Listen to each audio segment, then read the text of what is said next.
This is a smiley face or a ball, and it's bouncing across the screen. It's definitely not an Oscar-worthy cartoon, but Evan is pleased with his first attempt at animation. I've done a whole bunch of computer classes, but never done this before. I never put that much thought into how it's made. It's interesting, but it's hard. The kids in the workshop might be surprised at how hard animation is. Animation is art that moves.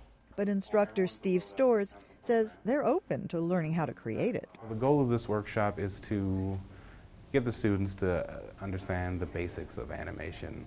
So some of the principles like squash and stretch and timing and anticipation, reaction, basic character shapes. Each time you draw a new face, you'd have to go over to the next frame. Storrs shows them how to use the same software and techniques used by the big animation studios. Today, they're drawing a ball and making it move. I think everyone really got a hang of the ball animation really quick and came up with some really good ideas.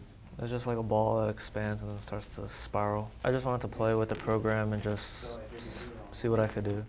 The workshop was organized by a local library.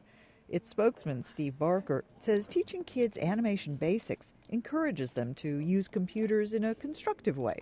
I think too many kids spend time on the computer playing games and chasing games and shooting games, but animation allows them to create their own self-expression. Steve Storrs, who's posted his short animated film on YouTube, says he hopes by the end of the workshop, students will be able to create their own characters and make them move. If they can do that, then they can have a much better sense of how people move and how the program works and just how animation works in general. Because a walk cycle requires pretty much every one of the basic animation principles to pull off correctly and to make it look believable.